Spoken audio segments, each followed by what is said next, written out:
જય શ્રી રામ, જય ભીમ, જય જોહાર.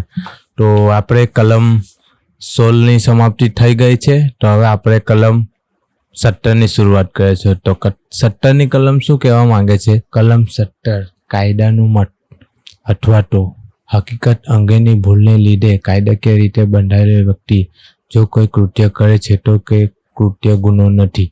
જેમ કે તમને સમજાવું, હકીકત અંગેની ભૂલને લીધે નહીં, હકીકત અંગેની ભૂલને લીધે, કાયદાકીય રીતે ભૂલને લીધે નહીં, પણ હકીકત અંગેની ભૂલને લીધે તે જે વસ્તુ જોઈ છે તેની રીતે તે કૃત્ય કરે છે તો ગુનો નથી.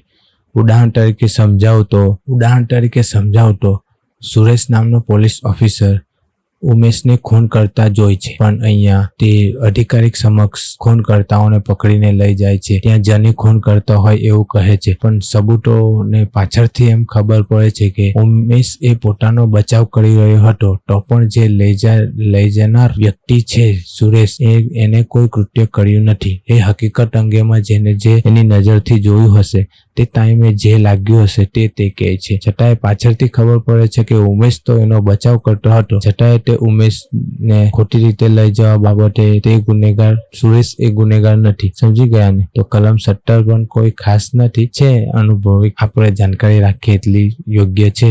આપણા માટે તો આપણી જે કલમો આવતી જશે તે તમને હું દેખાડતો જઈશ. તો લાઈક એન્ડ સબસ્ક્રાઈબ કરી દેજો, કે કલમ BNS છે, બધાને મજા નહીં આવે પણ જ્ઞાન મળતું રહે એટલા માટે. તો ચાલો, જય ભીમ.